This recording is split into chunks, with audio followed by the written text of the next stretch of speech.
Olá, Paulo Braz falando, e hoje mais um vídeo no nosso canal Observatório de Patas. Hoje, pessoal, a gente vai falar, a gente não, eu só vou falar, né? Vocês vão ouvir, a respeito de como eu me tornei professor, né? E como que eu escolhi ser professor. Na verdade, isso eu não sei responder também, mas como eu já atuei enquanto médico veterinário, né? Então vocês já sabem. Quem ainda não viu, assista aos vídeos anteriores em que eu falo a respeito de como eu me formei em medicina veterinária, como que eu escolhi ser veterinário, como que eu fiz as minhas pós-graduações, e agora eu vou falar do mercado de trabalho, né? Enquanto eu trabalhando comigo mesmo. Então vamos lá, pessoal. Quando eu comecei a trabalhar, minha primeira experiência foi diretamente na residência. Na residência, então, pessoal, é um trabalho, né? Por mais que seja uma pós-graduação, a gente aprende muito trabalhando. Então, todos os casos que chegavam lá, eu fazia exames daqueles animais e fui aprendendo, né? Fui meio que levado, meio que obrigado a aprender.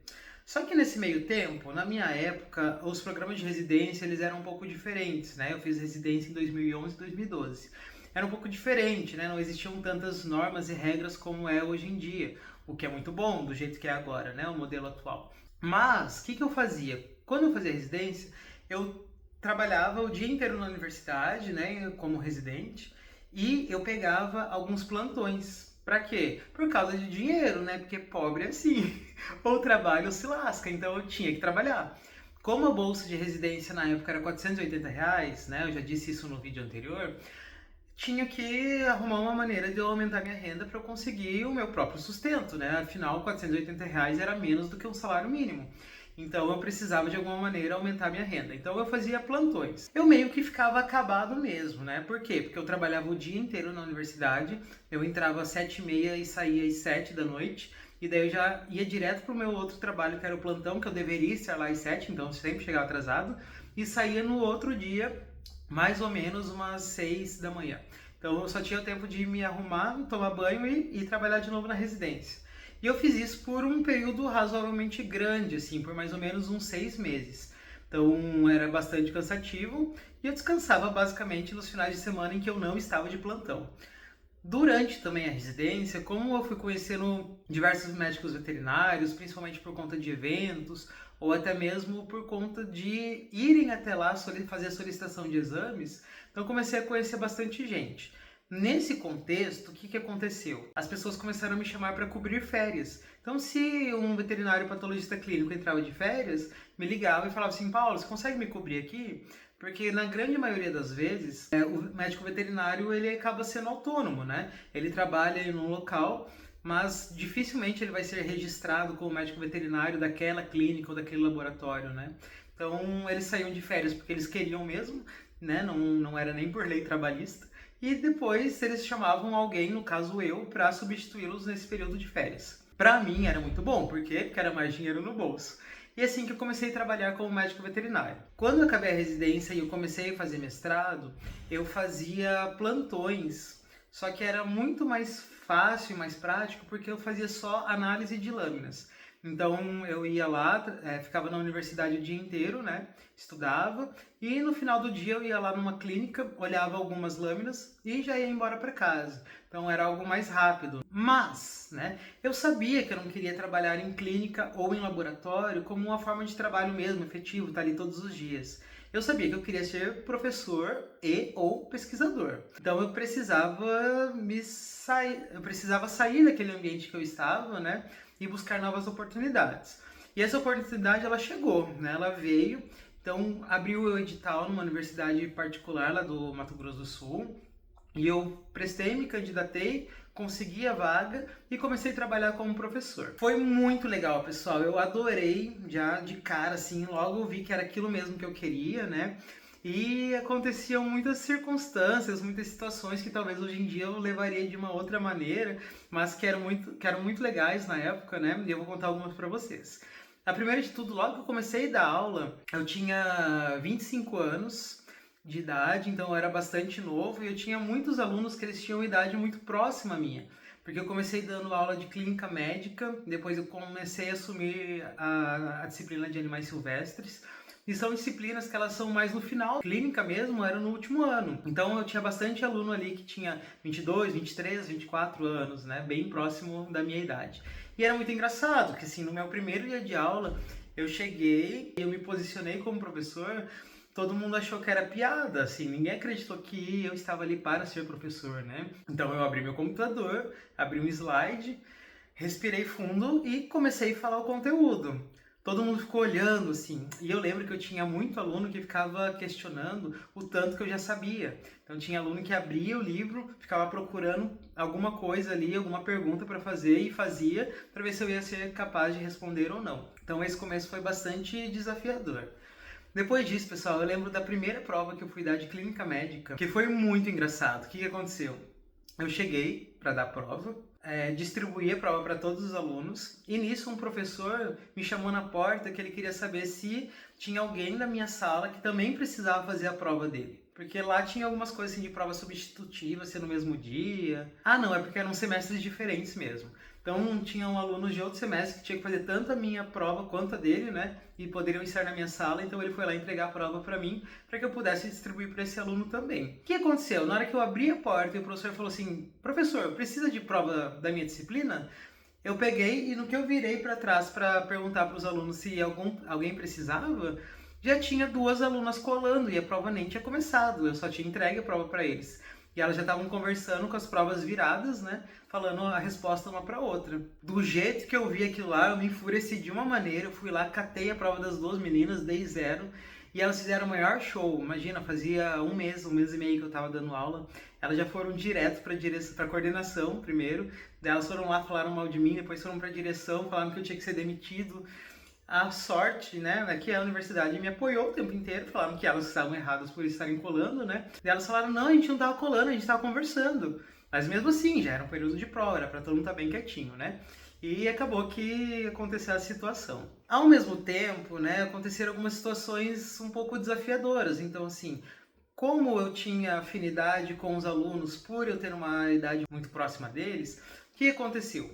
Algumas vezes, um grupo de aluno específico, né, que eram alunos que gostavam da minha matéria, gostavam da minha disciplina, eles começaram a me chamar depois da aula para ir comer um churrasco na casa deles, né, para ir fazer um cachorro-quente. E na época eu não via problema em fazer isso, né, e eu ia. E daí, quando foi feita a primeira prova, esses alunos que eu tinha mais afinidade, eles tiraram nota muito alta, né, tiraram 9,5, 10, 8,5. Enquanto que outros alunos, né, tiraram lá 4, 3, 5 e se sentiram prejudicados. Na cabeça deles, o que eu estava fazendo? Eu estava passando resposta para esses alunos que eu estava indo na casa fazer churrasquinho e comer, né? Só que a gente nunca falou nada sobre medicina veterinária nesse período, né? A gente falava da vida, né, que cada um gostava, enfim, conversas normais, né, naturais de pessoas que estão se gostando, né, têm afinidade. Só que eles levaram aquilo pro pessoal. Então, mais uma vez foram para a direção e foram falar que eu tinha passado a resposta, que esses alunos só estavam indo bem porque eu era amigo. Mas na verdade eram porque alunos que faziam estágio, alunos que eram dedicados, né? Mas era para causar tumulto mesmo. Então no começo foi bastante difícil por conta disso, né? E como eu não tinha experiência no tratar, no conversar, então eu passava por situações aí bem constrangedoras, né? Eram uns perrengues nada chiques. Mas foi legal, né? Me deu conhecimento, me deu aprendizagem e eu acho que eu consegui evoluir como professor, né? Hoje em dia eu penso muito diferente daquela época. Já faz 10 anos que eu atuo como professor, então é claro que isso daí é natural que a gente amadureça, né?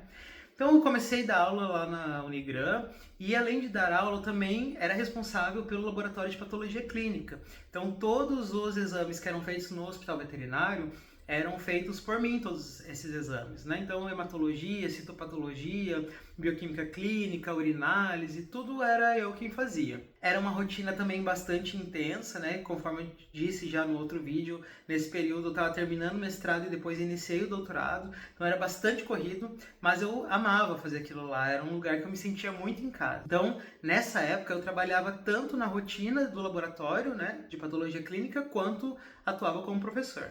Depois disso, pessoal, eu confesso que eu estava me sentindo bastante cansado pela rotina que eu tinha, né? Eu trabalhava muito. Eu trabalhava 60 horas semanais. Eu tinha 40 horas de dedicação para o hospital veterinário e 20 horas de dedicação para a docência. Então, eu estava já cansado, né? E ainda o doutorado que eu estava fazendo simultaneamente. Nesse período, então, surgiu o concurso no Instituto Federal Farroupilha, que a vaga era para clínica médica e cirúrgica de pequenos animais, e eu vi ali uma oportunidade para eu começar a reduzir a minha carga de trabalho pelo menos para 40 horas, né? E como eu queria ser professor, eu queria muito ser professor de uma universidade pública. Era um sonho que eu tinha, né? Então, o que eu fiz? Comecei a estudar para aquele concurso. Estudei bastante, mais ou menos, né? Não estudei bastante não. Por quê? Porque eu não tinha tempo. E também porque eu pensava assim, como que eu vou estudar clínica se eu dou aula de clínica? Todos os dias eu estou estudando, né? Porque eu preciso dar aula. Então era algo que já era meio que orgânico, natural, né? Eu precisava estudar. Mas também nos institutos federais eles cobram legislação. Então eu tinha que saber sobre a legislação de educação, né? E eu nunca tinha tido isso na minha vida. Então eu comecei a estudar, a ver vídeos no YouTube e no começo, depois eu comecei a procurar questões, né? Eu respondia, cada 10 questões eu acertava 2, 3. Então quanto mais eu fui treinando, melhor eu fui indo. Até que chegou o dia do concurso, né? Tanto é que nesse concurso, na parte de legislação, eram 15 questões, eu acertei 14. Pega essa. Mas eu estudei muito, né, legislação, porque era algo que realmente eu não sabia. Para eu fazer esse concurso, pessoal, foi outro perrengue. O pobre não tem descanso nessa vida, né? O que aconteceu? Imagine só, eu lá na universidade, eu tendo que meio que dar o bolo neles, porque eu não queria falar que eu estava prestando concurso, né? Porque eu não queria mesmo. E não queria que ninguém soubesse. Então o que eu fiz? A prova era num domingo. No sábado, eu fui para o Rio Grande do Sul. Então eu tive que pegar um avião de Campo Grande, que ele ia até Porto Alegre. E a minha prova era em Santa Maria. Então eu fui lá, peguei o avião em Campo Grande, cheguei em Brasília para fazer escala, daí troquei de avião, escala não, conexão, né? É um desses dois aí. Troquei de avião, peguei outro avião que foi para Porto Alegre, cheguei lá em Porto Alegre, pessoal, morrendo de fome, que toda essa história teve uma embananeira que o avião atrasou, eu achava que ia embarcar e não embarcava, e daí eu tava com fome, queria comer e não queria sair da fila porque eu não sabia se o avião ia decolar ou não. O avião não dava comida, só tinha que comprar e eu não queria gastar dinheiro com isso, que era caro, né? Então, enfim, eu sei que eu fui chegar em Porto Alegre. Eu saí de Campo Grande, era mais ou menos umas 7 da manhã. Eu fui chegar em Porto Alegre, já era mais ou menos umas 7 horas da noite. E eu ainda tinha que ir para Santa Maria. Antes, meu plano era ir de ônibus de Porto Alegre a Santa Maria. Daí, quando eu vi que o tempo estava cada vez mais curto e a prova era no domingo de manhã, eu falei assim, quer saber? Eu vou alugar um carro aqui em Porto Alegre, já que eu ia voltar por Porto Alegre também, né? Eu vou alugar um carro aqui, vou correndo lá para Santa Maria, faço a prova, volto para Porto Alegre e volto para Campo Grande e vai dar tudo certo. Gente, detalhe. Peguei o carro, aluguei o carro, fui para Santa Maria. Eu não tinha feito reserva de hotel. Por que eu não fiz? Porque eu ligava para os hotéis, procurava em sites que fazem locação e nenhum tinha vaga. Que estranho, quando eu chegar lá em Santa Maria, certeza vai ser diferente, né? Às vezes lá não se adequaram ainda esses sites, né, que conduzem a gente à locação de algum hotel. Enfim, fui sem alugar nada. Cheguei lá em Santa Maria, comecei a ir de hotel em hotel. Eu não conhecia a cidade. Fui no hotel 1, fui no hotel 2, fui no hotel 3, no 4 e não tinha vaga. E daí, em um dos hotéis que eu fui, eles falaram assim, olha, Paulo, você não vai conseguir hotel hoje porque tá tendo 3 eventos aqui na cidade. Eu lembro que um era de motociclismo, tinha o concurso e o outro evento eu não lembro o que era, que eu acho que eu nem consegui ouvir o que a pessoa falou, de tão nervoso que eu tava. E daí eu falei assim, sério, e agora o que eu faço? E daí foi me dando um desespero. E minha bateria do celular estava acabando, eu estava só, sei lá, com 2% de bateria. Então eu não sabia nem como procurar no Maps, né? Porque como que eu ia procurar e acabar a bateria? Eu sei que eu comecei a andar aleatoriamente de carro lá e já era assim, 9 da noite para mais. E eu querendo dormir, com fome, eu sou muito chato. E com sono, e cansado, e fedendo, eu falei, não é possível. Eu já tava jurando pra mim que eu não queria mais prestar aquela prova. Enfim, o que aconteceu? Num morro que eu tava descendo lá de Santa Maria, quem é de Santa Maria vai saber onde que eu tô falando, que é na rua do Carrefour, mais um de...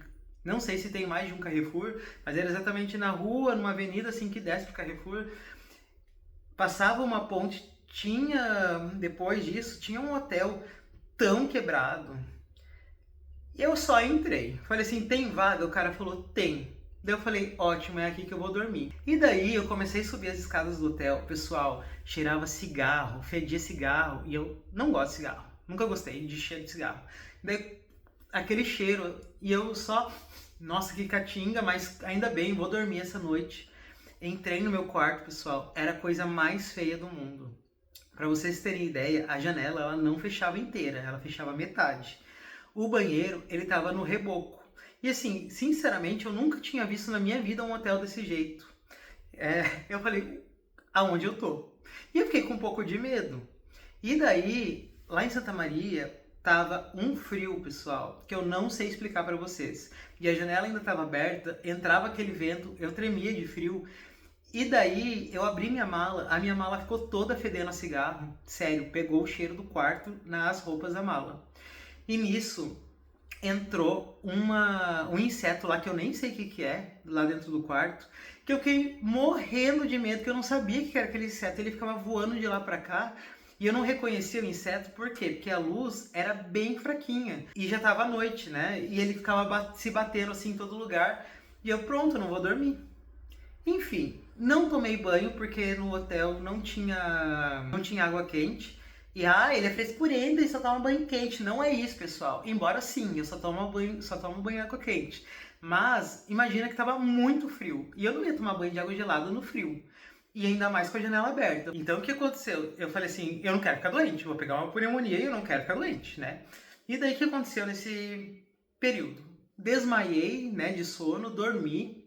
No outro dia acordei, eu acho que o concurso era às 8 da manhã, se eu não me engano. Eu acordei tipo 6 horas da manhã, mais ou menos. Desci no hotel para tomar café da manhã, cheguei lá, não tinha café da manhã, eles não serviam café da manhã. Tudo bem, falei, vou então à procura de um lugar para comer. Pessoal, não tinha uma padaria aberta, não tinha um mercado aberto. E eu rodando assim, já era 7h15 da manhã. Eu falei, não vou comer. Então eu já não tinha comido porque eu não achei. Eu tava, na verdade, tava procurando um lugar para dormir antes de comer. Daí quando eu achei lugar para dormir, eu só quis dormir. Daí não tinha comido no dia anterior. Acordei, não tomei café da manhã, não achei lugar aberto para tomar café da manhã e fui fazer a prova. Eu tava com uma jaqueta, pessoal, super grossa. No meio da prova, do nada, quem é de Santa Maria, ou já foi para Santa Maria, sabe. Tava, sei lá, 5 graus. Quando eu comecei a fazer a prova, foi para 30 graus. Daí eu fui tirando aquele negócio, foi me dando uma agonia. Enfim, eu achei que ia dar tudo errado na minha prova, mas deu certo, né? Então fui aprovado na primeira etapa. Depois disso tinha a segunda etapa, que daí era didática, né? Que você tem que dar uma aula, bem bonitinho.